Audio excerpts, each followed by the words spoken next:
tardes, queridos amigos y amigas. Buenas tardes, Sor Cristina. Buenas tardes, Padre Obispo. Llegó el martes. Avanzamos un paso más, un día más. Y comienza la orden ejecutiva en su segunda fase. Que abre rutas, pero también nos invita a tener cuidado y equilibrio, que es muy importante. Con mucho cuidado, ¿verdad? Porque si usted no se siente bien, quédese en casa. Quédese en casa, cuide de los suyos y cuide de los que están a su alrededor. En estos días explicaremos las nuevas normas o los complementos que la Conferencia Episcopal, bueno, no la conferencia en pleno, sino 4 de las diócesis que sacamos el protocolo que aplica a la Arquidiócesis de San Juan, a la Diócesis de Ponce, la Diócesis de Cagua y la de Fajardo-Macao, en esta segunda fase del protocolo. Esencialmente es lo mismo, solo hay algunos numeritos o aspectos que van a variar y que más adelante los explicaremos. Y continuamos entonces compartiendo con ustedes la exhortación apostólica del Papa Francisco sobre la alegría del Evangelio. Así que también aprovechamos, Padre, para saludar a todos los que nos sintonizan. Gracias por estar junto a nosotros todos los días a las 3 de la tarde y compartir y hacer camino con nosotros en esta catequesis, ¿verdad?, que estamos dando y que le hemos llamado Mi Camino de Fe, pasito a pasito. Oramos y pedimos al Señor su ayuda. Señor Jesucristo, tú que nos acompañas en el camino de la vida, te pedimos que enciendas nuestros corazones con el fuego de las Escrituras, para que participando en tu mesa seamos fortalecidos en el amor y la unidad, y así lleguemos a ser auténticos servidores del reino. Tú que vives y reinas por los siglos de los siglos. Amén. Santa María de Guadalupe, ayúdanos a ser discípulos misioneros. San Juan Diego, ayúdanos a ser discípulos misioneros. Beato Carlos Manuel, ayúdanos a ser discípulos misioneros. Nos quedamos el día de ayer, pero míreme a mí, la semana pasada, ay Virgen Santa. Yo dije en el programa de ayer, buen inicio de semana, y ya estoy diciendo la semana pasada. Se va rápido. Lo que pasa es que el tiempo es de Dios, Padre. Un día en tu presencia es un ayer que pasó. Está usted pasándolo muy a prisa, solo con calma. Ay, Virgen, sí, es que como estamos viviendo hoy en día, ¿verdad?, que no sabemos, pero ayer compartíamos, ¿verdad?, e iniciábamos este numeral 4 de la primera parte del Evangelii Gaudium, ¿verdad?, sobre la misión que se encarna en los límites humanos, y compartíamos ayer que era un tema pues muy complejo, y por eso íbamos poco a poco explicando para poder comprender qué nos quería decir el Papa y qué nos quiere continuar diciendo hoy, ¿verdad?, en este caminar y en esta experiencia. Ayer terminábamos diciéndonos que hay normas o preceptos eficaces que en otra época fueron claves, pero que ya no tienen la misma fuerza como cauces de vida. Y poníamos algunos ejemplos, ejemplo del ayuno, o podíamos también poner el ejemplo del ayuno eucarístico. Yo recuerdo cuando me tocó hacer la primera comunión a mí, que eran 3 horas, que guardábamos ayuno antes de recibir la comunión. Ahora es con 1 hora, y es 1 hora de preparación que prácticamente te da tiempo a desayunar antes de salir para el templo, porque la celebración dura más o menos 1 hora. Y guardabas el ayuno. Se guarda el ayuno, ¿verdad? Pero es un ayuno del anhelo, del deseo, de preparación. O sea, nosotros lo hacemos como una expresión de amor. Y hay distintos ayunos. Ayuno penitencial, el ayuno del deseo, como es este, ¿verdad?, del anhelo del encuentro. El ayuno que nos prepara para una gran fiesta, y así sucesivamente. Pero siempre el ayuno se hace midiendo las fuerzas. Por eso la Iglesia, que es Madre y Maestra, dirá, si usted está enfermo y necesita una medicación o un alimento, no tema, puede hacerlo tranquilamente. Correcto. Y no tienen que guardar ese ayuno, pues que nos manda también la Iglesia. Por eso la Iglesia sabia, ¿verdad?, en todo este caminar. Si ustedes tienen condiciones de salud, ya tiene una edad cumplida, pues entonces no tiene que hacer el ayuno. Pero hay siempre las personas, Padre, que lo quieren aún así, de manera sencilla, guardarlo. Es un don. Se hace ayuno de la comida, se hace ayuno de la música, se hace ayuno de aquellas cosas que nos gustan, y siempre lo hacemos como una ofrenda al Señor. Nos dirá el numeral 44. Por otra parte, tanto los pastores como todos los fieles que acompañen a sus hermanos en la fe o en un camino de apertura a Dios, no pueden olvidar lo que con tanta claridad enseña el catecismo de la Iglesia Católica. La impuntualidad... No, hermana, lea bien. ¿Cómo va a ser, padre? Ahí no dice impuntualidad.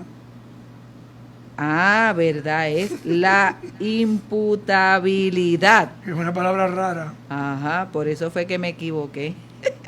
Y la responsabilidad de una acción pueden quedar disminuidas e incluso suprimidas a causa de la ignorancia, la inadvertencia, la violencia, el temor, los hábitos, los afectos desordenados y otros factores psíquicos o sociales. ¿Ah? Léalo otra vez. Número 44 del Evangelii Gaudium. Por otra parte, tanto los pastores como todos los fieles que acompañen a sus hermanos en la fe o en un camino de apertura a Dios, no pueden olvidar lo que con tanta claridad enseña el catecismo de la Iglesia Católica. Entonces, pastores y fieles que tienen la misión de liderar, de acompañar, de ser catequistas, de ser maestros de religión, por ejemplo, de ser educadores en la fe, en ese camino de apertura a Dios, no pueden olvidar algo muy importante que enseña el catecismo de la Iglesia.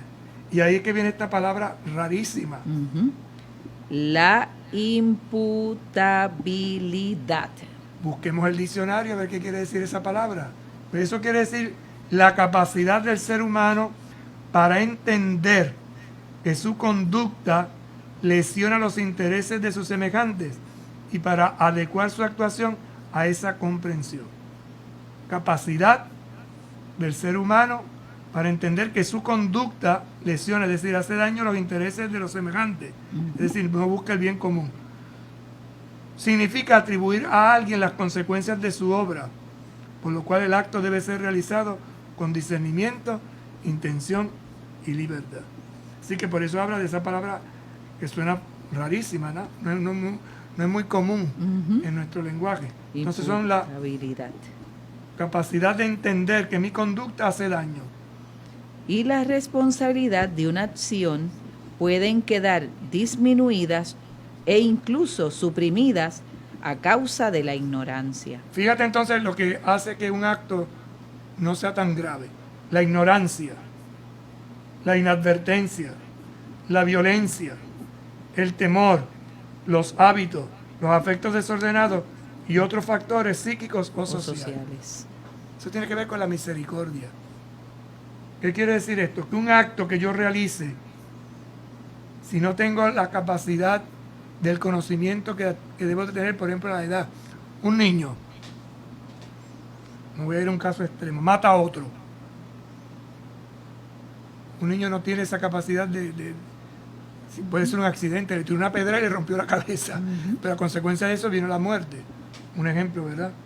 Entonces hay que ver la causa, porque si es por ignorancia, es una cosa, pero si es por violencia, o es por temor, o por malos hábitos, o por afectos desordenados y otros factores psíquicos o sociales.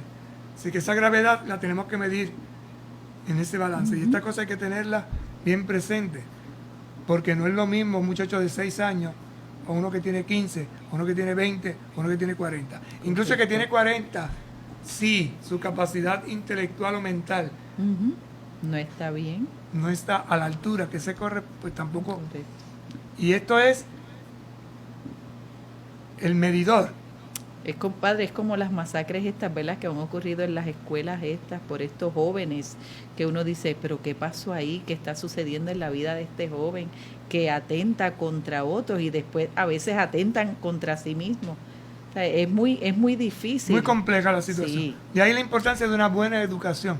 El que es educado con temor, con miedo, lo que no se enseña con claridad, lo que no se explica, lo que está fundado en tabúes, eso hace mucho daño, lo que está fundado en represión, en miedos, en castigos. Todo eso destroza y hace daño a la psicología humana. Por eso los porqués son importantes y las respuestas que demos a esos porqués también son sumamente importantes. Y esa respuesta tiene que estar dada con transparencia, con honestidad. Y cuando uno no sabe una cosa, pues decirlo, pues voy a investigar, voy a buscar quien me asesore. Porque no somos mente divina, que lo tenemos que saber todo. Claro. No, es un proceso de maduración. Y según la edad, ahora se supone después de cierta edad que nosotros hayamos adquirido unos conocimientos, pero si no hemos recibido la educación apropiada, por eso es que dicen que la ignorancia es atrevida. Y no hay cosa peor que una persona ignorante o un pueblo inculto, porque toma decisiones que no van a la par de lo que debía de ser. Por lo tanto, sin disminuir el valor del ideal evangélico, hay que acompañar con misericordia y paciencia las etapas posibles de crecimiento de las personas que se van construyendo día a día. Es una frase hermosísima, vamos a leerla otra vez, son unas palabras de San Juan Pablo II. Por lo tanto, sin disminuir el valor del ideal evangélico. Hay un ideal que hay que tratar de alcanzarlo, pero sin disminuirlo, tenemos que tener presente. Hay que acompañar con misericordia y paciencia. Misericordia y paciencia. Las etapas posibles de crecimiento de las personas que se van construyendo día a día. Entonces hay etapas de crecimiento de las personas que se construyen día a día. Por eso, mientras yo quiero aprender, crezco y desarrollo. Sócrates, cuando lo fueron a matar, le quedaba 1 hora y entonces le dijeron, ¿cuál es su última voluntad? Y yo, tráigame un libro. ¿Cómo que le traigan un libro? Y usted va a leer, sí, porque lo que yo aprendo en esta hora no me lo quita nadie. Es decir, es un valor de saber dónde están los verdaderos, valga la redundancia, valores. Dónde está la verdadera sabiduría, en aprovechar al máximo y hacerlo con gallardía, hacerlo con ecuanimidad. A los sacerdotes les recuerdo que el confesionario no debe ser una sala de torturas, sino el lugar de la misericordia del Señor que nos estimula a hacer el bien posible. Por eso decía la semana pasada, que cuando vaya a celebrar a la confesión, recuerde que va a proclamar su fe y que no tiene nadie, ningún sacerdote tiene derecho a maltratar. Y si lo maltratan, usted pregúntele al Padre. ¿Cuándo fue la última vez que usted se confesó, Padre? Porque si usted tiene misericordia, no es para que me trate de esa manera. Y esto es importante tenerlo porque no somos dueños de los sacramentos.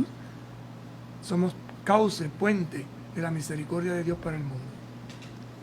Un pequeño paso en medio de grandes límites humanos puede ser más agradable a Dios que la vida exteriormente correcta de quien transcurre sus días sin enfrentar importantes dificultades. Ay, lea eso otra vez porque esa frase es genial y muy esperanzadora porque esto ayuda a aquellos que se sienten en situaciones de dificultad.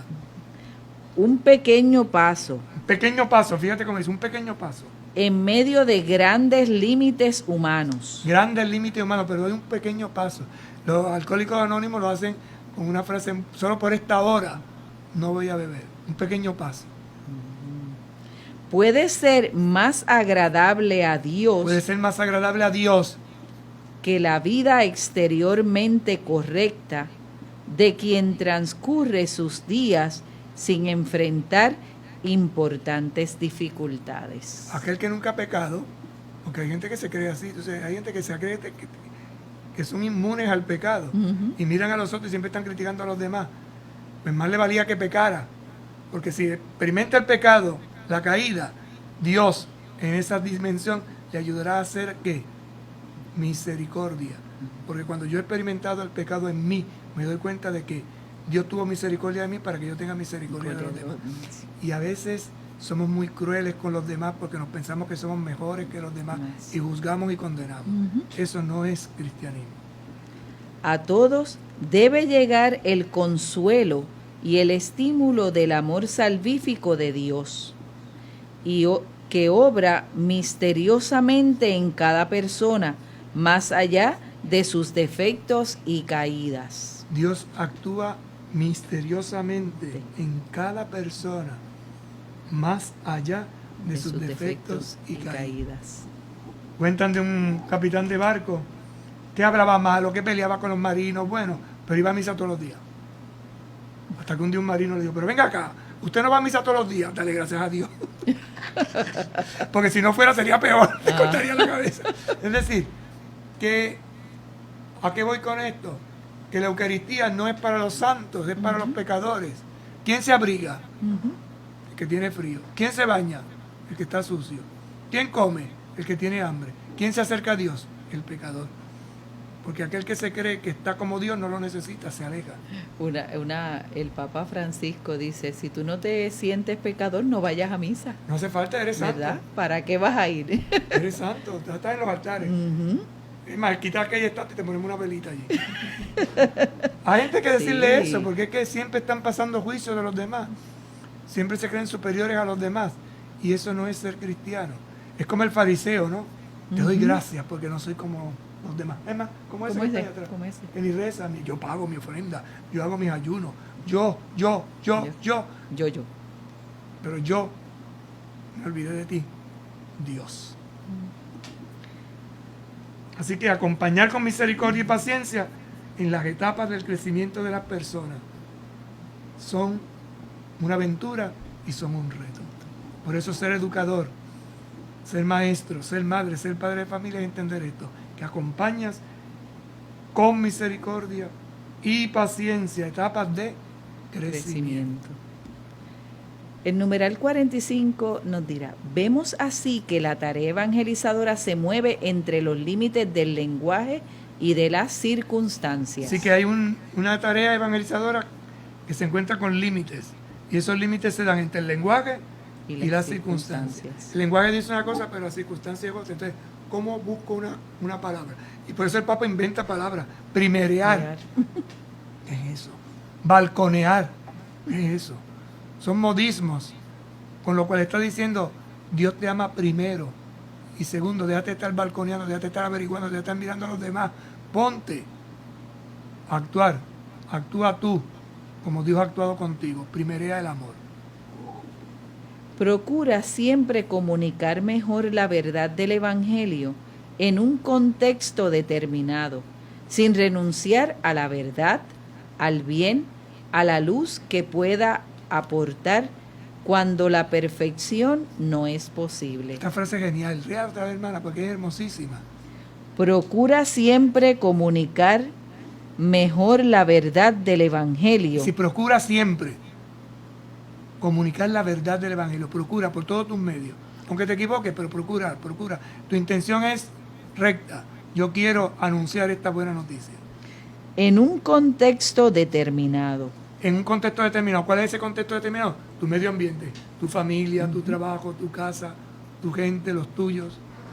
Sin renunciar a la verdad. Es decir, no renuncies a la verdad, no mientas. Al bien. Busca siempre el bien, no hagas el mal. Y a la luz que pueda aportar cuando la perfección no es posible. Bien, luz y verdad. Cuando la perfección no sea posible.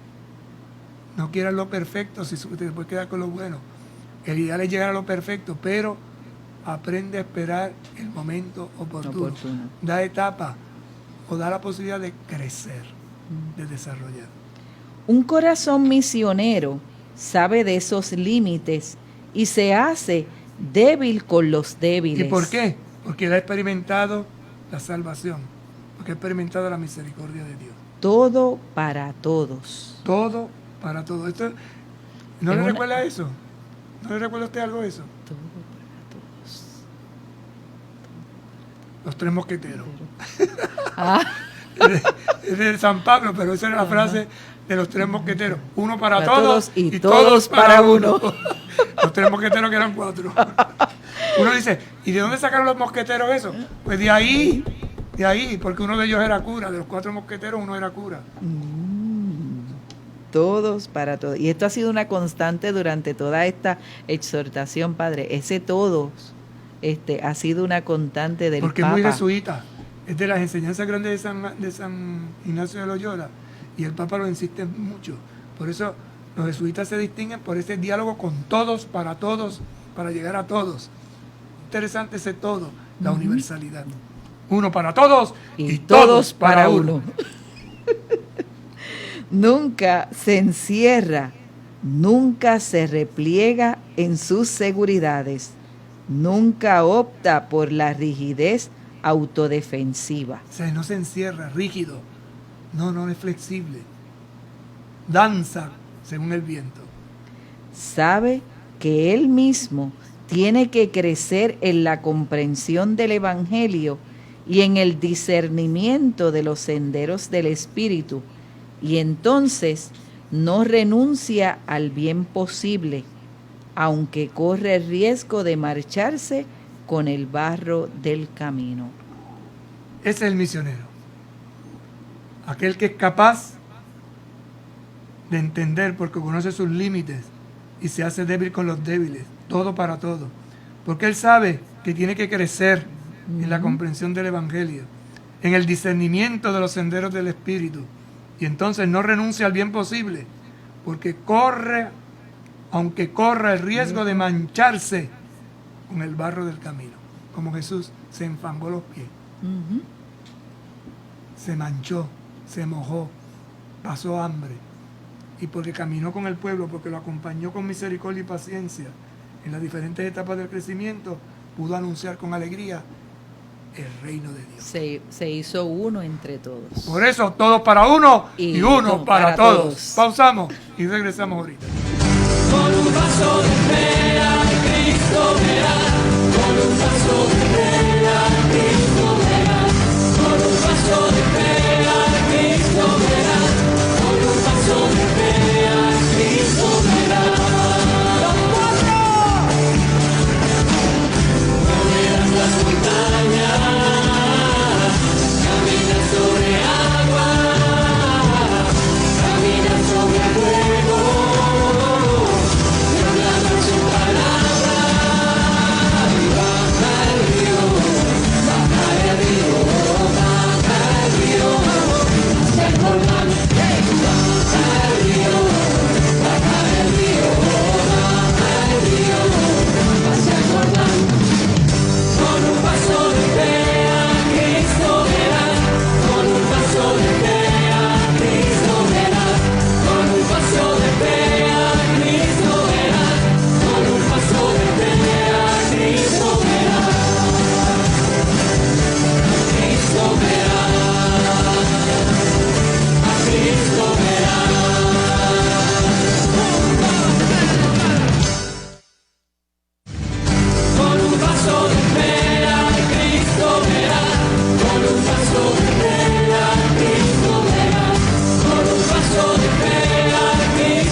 Para todos y todos para uno. Esta es, ¿verdad?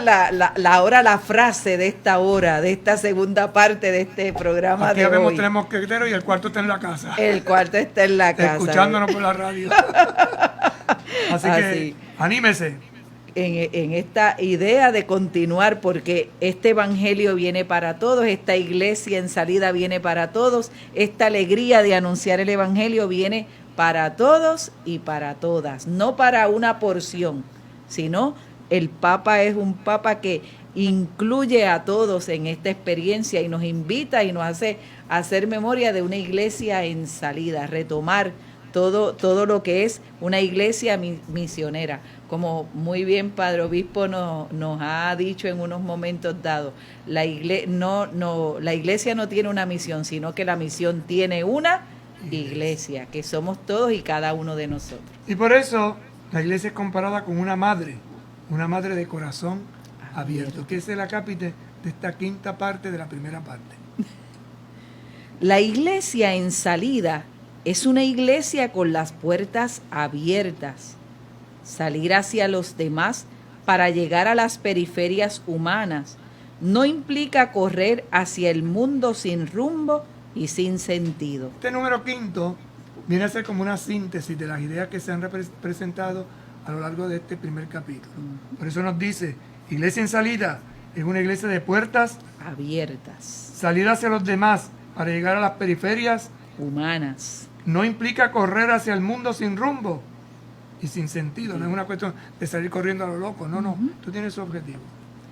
Muchas veces es más bien detener el paso, dejar de lado la ansiedad para mirar a los ojos y escuchar, o renunciar a las urgencias para acompañar al que se quedó al costado del camino. Fíjate que es un proceso curiosísimo de lo que hemos estado viviendo en la iglesia durante muchos años. Entonces ha llegado un momento en que nos tenemos que detener. Por eso dice, muchas veces es más bien detener el paso. Y aquí lo aplicamos a la pandemia. La pandemia nos ha detenido el paso a la brava en el proyecto evangelizador. Por eso necesitamos repensar todo esto. Y qué bueno que en estos días estamos repensando esto, porque ya comenzamos como a abrir la iglesia otra vez.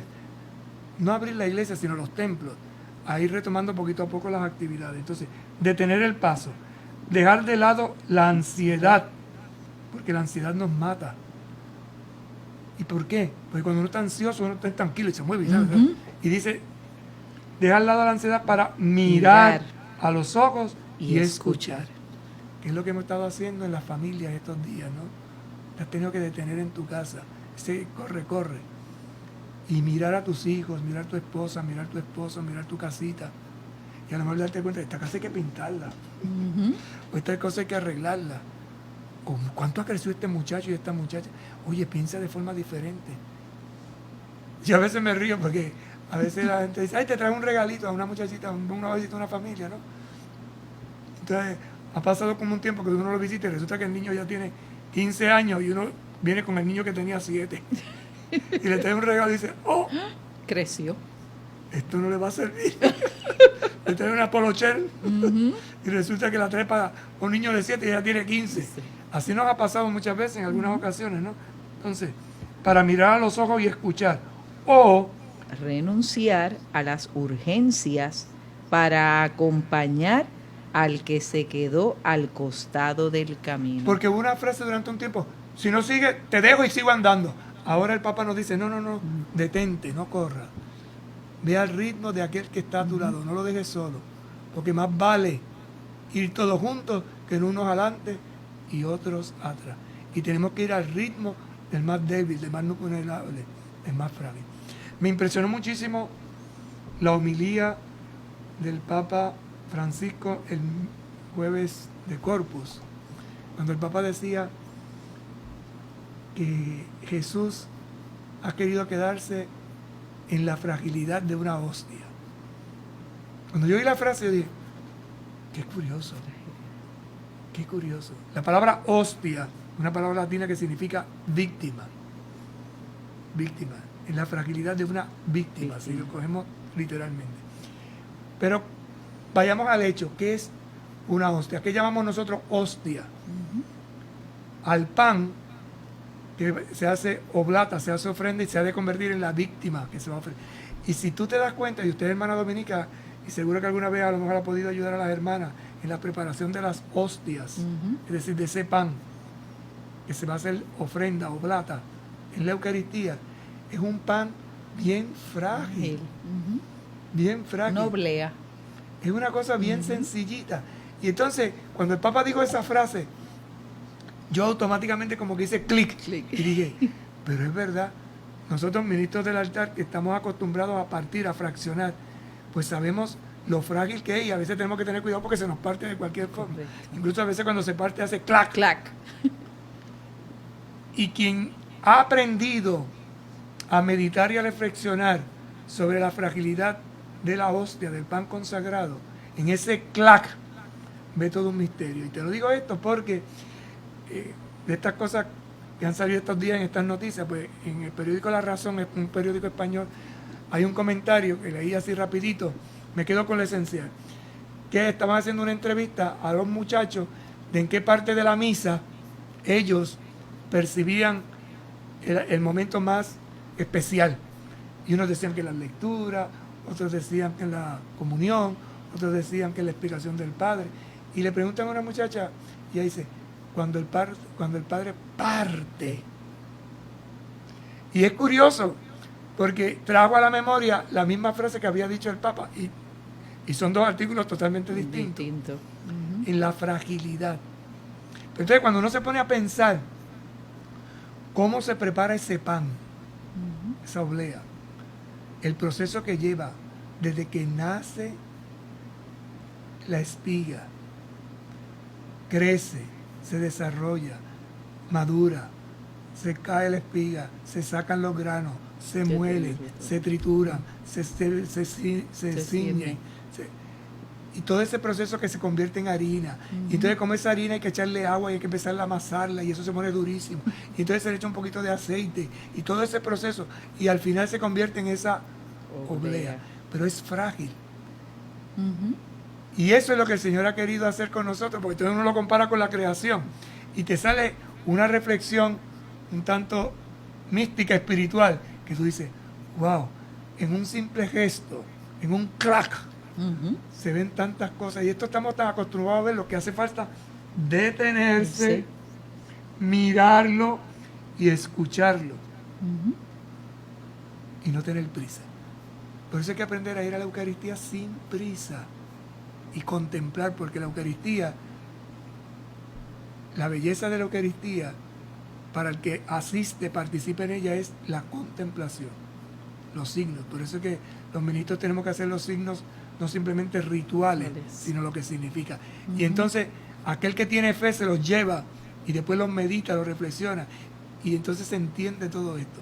Pan partido, tu vida ha de ser partida, repartida y compartida, como la de Jesús, desde la fragilidad. Cuando usted explicaba, ¿verdad?, lo que le llamó la atención de la homilía del Papa, yo me iba tomó el pan, lo dio gracias, lo partió y se lo dio, y entonces y escuchaba el clac cuando... Pero entonces, fíjate que el clac nosotros lo hacemos no en la narración, porque algo que no acabamos de entender muchas veces es que la Eucaristía no es una acción mimética. ¿Qué se quiere decir? ¿Qué se dice por mimética? Que lo que se dice se hace al momento, sino que es simbólica, es narrativa. Y en esa narración hay 4 momentos. Toma el pan, presentación de ofrenda. Da gracias, la plegaria. Lo parte en el cordero y lo distribuye en la comunión. Esos 4 momentos, bien delimitados y bien vividos, te dan toda una espiritualidad de lo que es tu vida. Tú tomas tu vida, das gracias por ella, la partes, la distribuyes en las acciones que haces y te haces comida para por eso son momentos dentro de la Eucaristía tan importantes donde nosotros debemos estar bien atentos, porque son momentos que nos van llevando en esa oración, en esa presencia de que ya dejó de ser pan normal para convertirse en cuerpo de Cristo, ¿verdad? Que para ser comido, y para ser comido pues tiene que llevar un proceso, ¿verdad? Tomó la acción que hizo Jesús con lo suyo en aquella última cena. Pero lo aplicas a tu vida, toma tu vida en las manos. Se toma Dio- tu vida ujú, y dio conviértela, gracia. conviértela en una acción, Ujú. pero una acción que dé gracia. Entonces, todo lo que tú haces en tu trabajo, con tu familia, con tu gente, en tu apostolado, eso es una acción Correcto. que tiene que ser de gratitud. Ujú. Y esa gratitud se hace partición. Partición. Hay muchos clac en la vida. Clac con mis hijos que educo, clac con los compañeros de trabajo, clac con la gente que ayudo, clac con la celebración. No nos quedemos simplemente en el rito de un templo. Correcto. Por eso hay que aprender a contemplar, a mirar. Y en Jesucristo las miradas son básicas, son fundamentales, son esenciales. Por eso decía aquí el texto, ¿verdad? Mirar, escuchar y renuncia. A las urgencias para acompañar al que se quedó al costado del camino. Y fíjate la urgencia, a veces que prisa tenemos de salir de la iglesia Ujú. y no tenemos la urgencia de que, la urgencia aquí básica es estar con el que está a tu lado, celebrando contigo Correcto. y poderte detener un momentito. Claro, ahora guardando el distanciamiento. Ajá. Pero preguntarle, ¿cómo te va? ¿Cómo es esto? ¿Cómo lo otro? Porque es un concepto nuevo, es algo distinto. No es simplemente un rito, una ceremonia. Cuando se pierde el sentido de esto, perdemos lo que es el concepto de evangelización. O cuántos en nuestro caminar, Padre, hemos visto a la orilla del camino y hemos seguido, ¿verdad?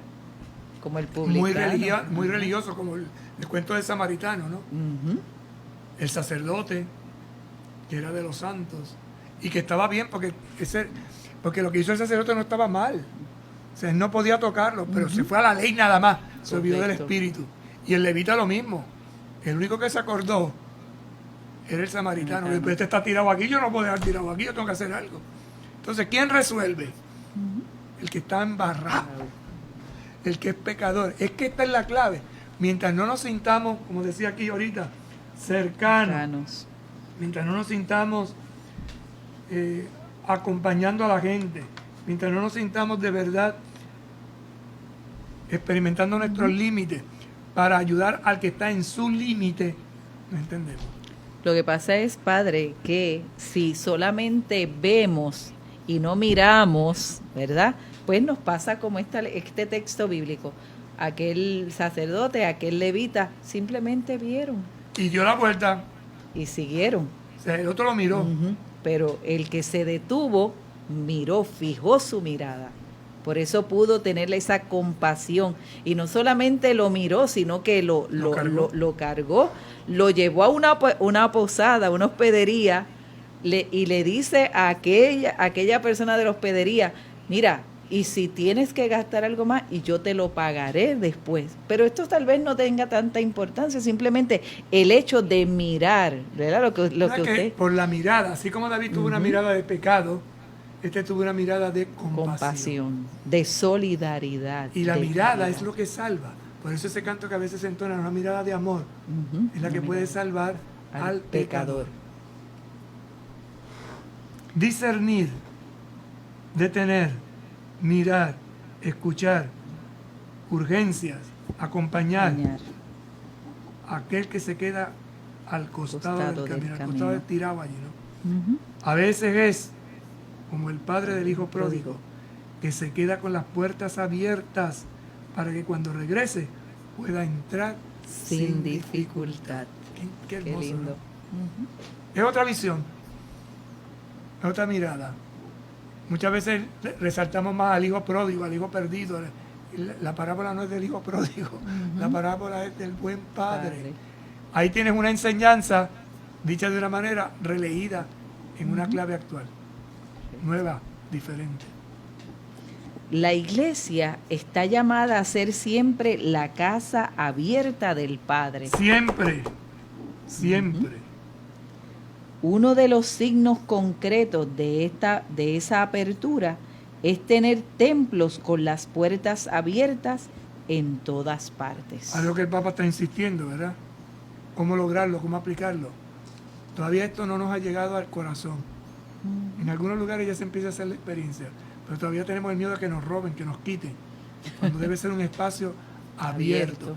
Quizás ahora que nos vamos a quedar con estos templos grandísimos y medio vacíos, empecemos a aterrizar esto, porque es una llamada a la conversión, fuertemente.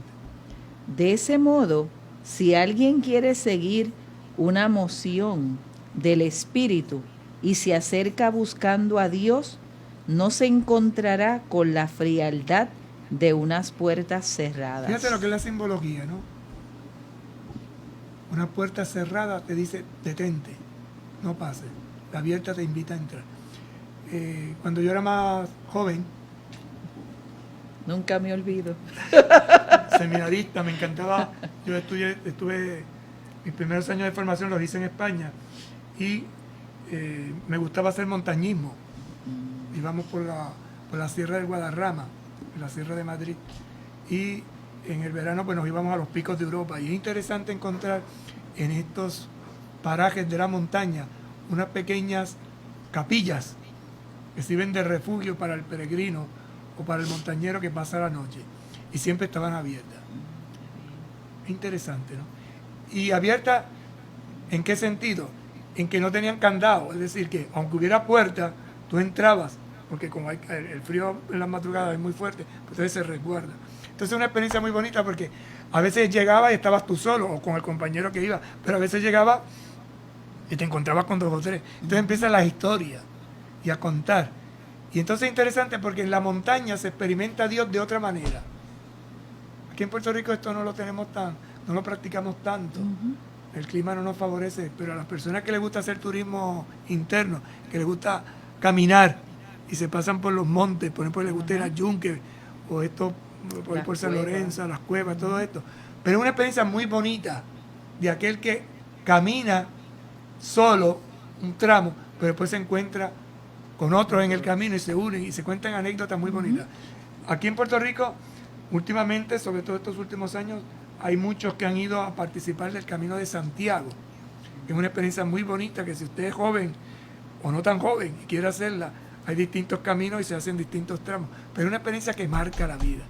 Y los que lo hemos hecho, ciertamente nos ha, podríamos decir, sacudido el corazón en algún momento. Y siempre quedan algunas anécdotas de esas interesantes que te tocan el corazón y te tocan la vida y te sirven después para el futuro. Pero hay otras puertas que tampoco se deben cerrar. Vamos a ver. Todos pueden participar de alguna manera en la vida eclesial. Vida de la iglesia, una puerta que no se cierra. Es decir, ¿en qué puedo colaborar? Todos pueden integrar la comunidad. Una pequeña comunidad donde nos conozcamos, nos amemos y nos ayudemos.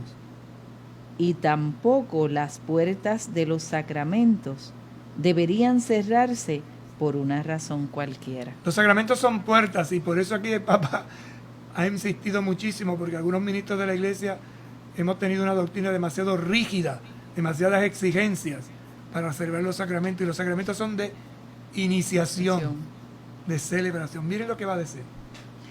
Esto vale sobre todo cuando se trata de ese sacramento que es la puerta, el bautismo, la Eucaristía. Si bien constituye la plenitud de la vida sacramental, no es un premio para los perfectos, sino un generoso remedio y un alimento para los débiles. Y esto es interesante, por ejemplo, Dios se vale de un hijo recién nacido para que una pareja, hombre o mujer, o uno u otro, que han estado alejados durante mucho tiempo de la iglesia, de momento digan, hay que bautizar al muchacho. Y hacen años que no pisan la iglesia, quizás desde el día que se casaron. O algunos que ni siquiera se han casado por la iglesia, pero sienten la necesidad de que su hijo reciba este sacramento. Y entonces a veces hemos sido muy duros, muy inflexibles en esto, y no nos damos cuenta que es una oportunidad para evangelizar. Lo mismo pasa con la Eucaristía. Y entonces, tantas exigencias que a veces en vez de atraer, alejamos. Recuerdo a un compañero sacerdote que estando en un barrio marginado, precisamente celebraba la Eucaristía. Entonces llegó uno de estos malandrines, que dirían algunos de estos sinvergüenzas de la comunidad. ¡Hey, padre! ¿Qué tal? Armando Bullero, ven, siéntate aquí al lado mío. Lo puso de monaguillo. Y entonces La gente lo miró y dice, padre, que es un sinvergüenza. Déjelo aquí que me va a ayudar a la misa. Ajá. Tráeme el agua. ¿Y cómo usted pone ese muchacho ahí? Digo, pero ¿por qué no le vamos? Y eso valió para que ese muchacho se transformara. Ujú. Y luego descubriera lo que como buen cristiano podía hacer en la comunidad. Simplemente un hecho, ¿cuál? Ven, Ven. ayúdame, Ujú. siéntate aquí al lado mío. Hay expresiones, hay signos. Si lo hubiera sacado a golpe, pues imagínate. Jamás. Le recuperó su identidad, le recuperó lo que el valor de ser humano, de hijo de Dios, de persona. Le tienes un puesto aquí en la mesa. Y aquí tienes un lugar. Aquí tienes un lugar. Es uno de los cánticos que a veces se entona, ¿verdad? Hay un espacio para ti.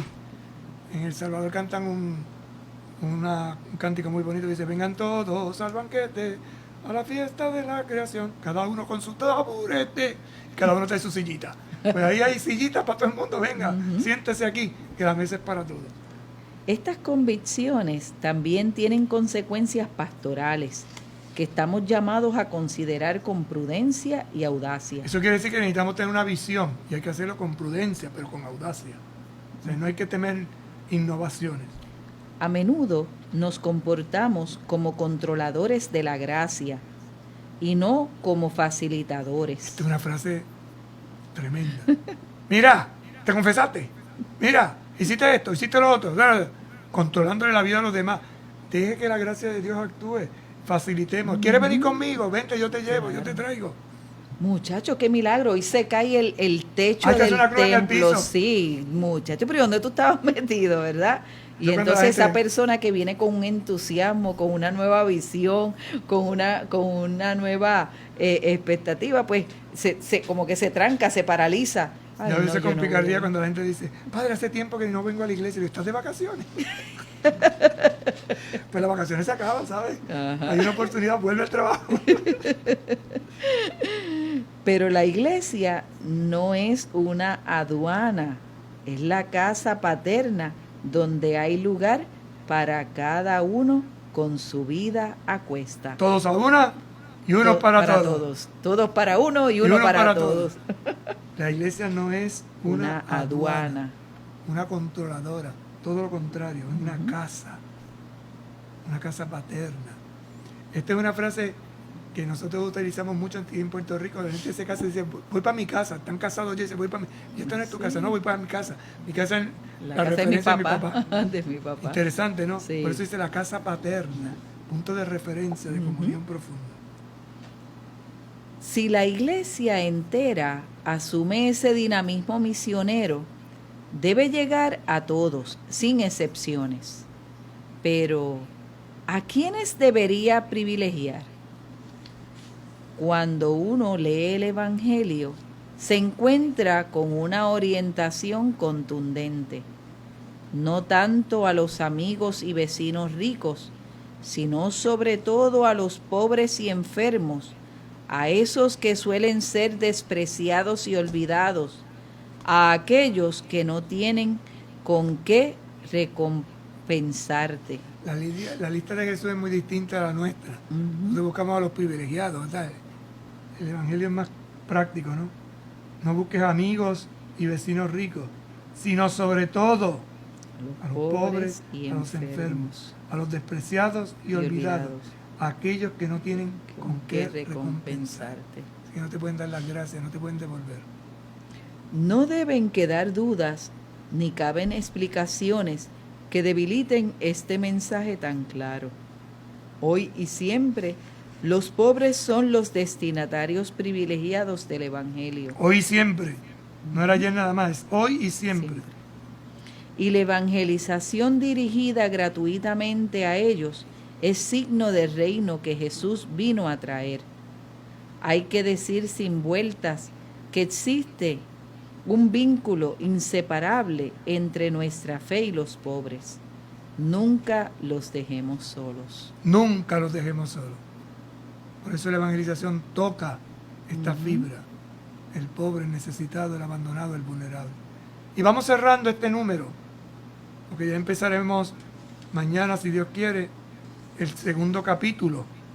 Y vamos a ver entonces el resumen que dice aquí en el número 49. Salgamos salgamos a ofrecer a todos la vida de Jesucristo. Repito aquí, para toda la iglesia, lo que muchas veces he dicho a los sacerdotes y laicos de Buenos Aires. Prefiero una iglesia accidentada, herida y manchada por salir a la calle, antes que una iglesia enferma por el encierro y la comodidad de aferrarse a las propias seguridades. No quiero una iglesia preocupada por ser el centro y que termine clausurada en una maraña de obsesiones y procedimientos. Si algo debe inquietarnos santamente y preocupar nuestra conciencia, es que tantos hermanos nuestros vivan sin la fuerza, la luz y el consuelo de la amistad con Jesucristo, sin una comunidad de fe que los contenga, sin un horizonte de sentido y de vida. Más que el temor a equivocarnos, espero que nos mueva el temor a encerrarnos en las estructuras que nos dan una falsa contención, en las normas que nos vuelven jueces implacables, en las costumbres donde nos sentimos tranquilos, mientras afuera hay una multitud hambrienta y Jesús nos repite sin cansarse: dadle vosotros de comer. Con estas palabras que impactan, terminamos nuestro programa de hoy. Mañana la retomamos. Una palabra que invita a tener una conciencia clara. Iglesia en salida, iglesia en misión. Tu vida, iglesia, es misión. Pedimos a la Virgen que nos ayude.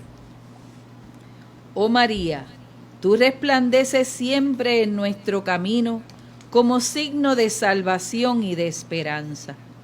Confiamos en ti, salud de los enfermos, que junto a la cruz te asociaste al dolor de Jesús, manteniendo firme tu fe. Tú, salvación del pueblo, sabes lo que necesitamos y estamos seguros de que proveerás para que, como en Caná de Galilea, pueda volver la alegría y la fiesta después de este momento de prueba. Ayúdanos, Madre del Divino Amor, a conformarnos a la voluntad del Padre y a hacer lo que nos diga Jesús, que ha tomado sobre sí nuestros sufrimientos y se ha cargado con nuestros dolores para llevarnos a través de la cruz a la alegría de la resurrección. Amén. Bajo tu amparo nos acogemos, Santa Madre de Dios. No deseches las oraciones que te dirigimos en nuestras necesidades. Antes bien, líbranos de todo peligro, oh Virgen gloriosa y bendita. Amén. Que el Señor esté con ustedes. Y con tu espíritu. Que les bendiga y les acompañe el buen Dios Todopoderoso, Padre, Hijo y Espíritu Santo. Amén. Hasta mañana, si Dios quiere. Hasta mañana y muy buenas tardes. Con un vaso de fe a Cristo verás, con un vaso de fe.